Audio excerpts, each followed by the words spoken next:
Now, as most people who follow me know, the original Strider is one of my all-time favourite games. Hell, I made it the subject of my second ever review vid.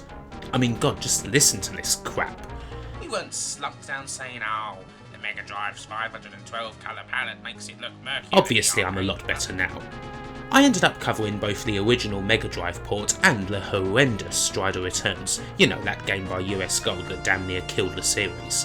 For whatever reason though, I never bothered covering the actual sequel, but what with a new Strider game coming out just days away and all that, I think it's time to write that particular one.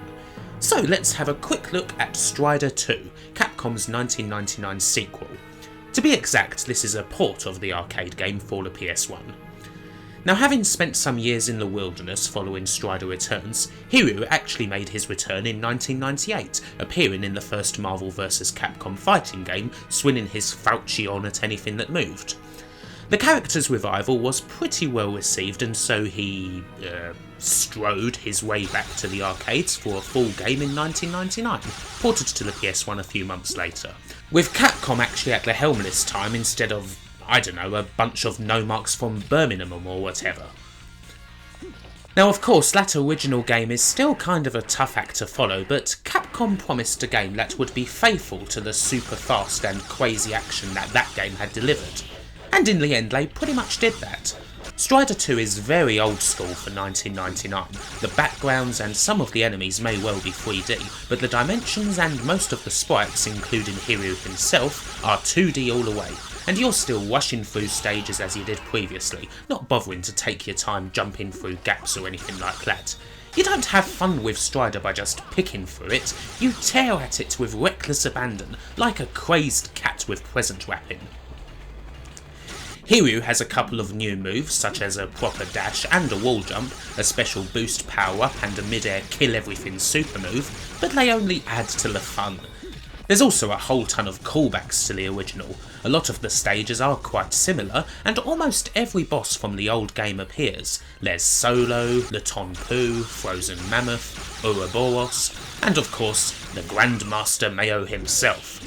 Not to mention plenty of anti-gravity fun as well. It was always one of the best things about the original game, and it's very nice to see it retained.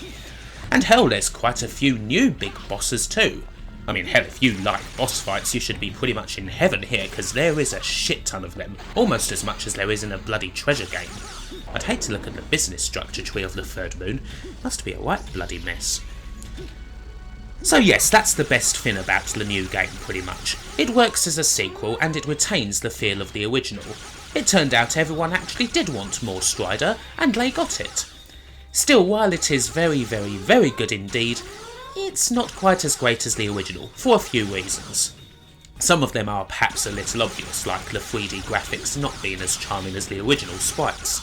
I do like 3D graphics and I don't consider these bad at all, and some parts of the game are excellent, the Fifth Element-esque jumping on flying cars bit for example. But on the whole they just aren't particularly memorable, and I wish the game had gone fully 2D rather than having this weird mix of the two that doesn't quite work. The game's soundtrack is also a little bland, a fairly standard synthy orchestral affair that doesn't really fit if I'm honest.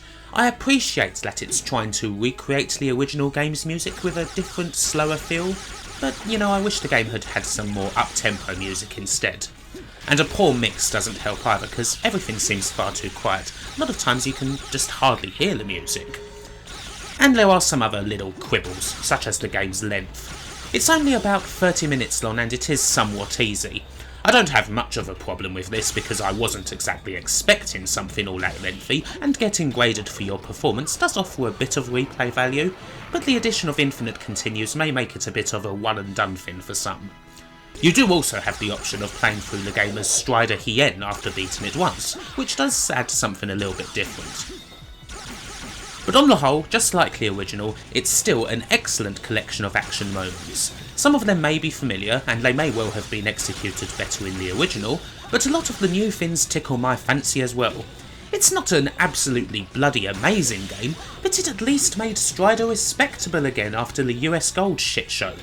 At its best, when you're finding your own insane path through a stage, running totally on instinct, slicing and dicing like Jacques Pepin on PCP, it's a marvel. Who Who needs to plan shit out to go through stages with a fine tooth comb? Who needs an optimal route? That's for boring people. Just play the damn game and go through it as fast as you can. It won't last long, but you won't regret it either. That's the heart of action gaming, and the magic that makes Strider so damn brilliant. I just really hope that the new game carries on in much the same tradition. If it does, it could well be something very special. And if not, well, there's some office space in Birmingham and a brown-tinged Kickstarter revival of the Tiertex brand with their names on it. But we shall see in just a few days. I myself cannot wait. But for now, it's time to end this video.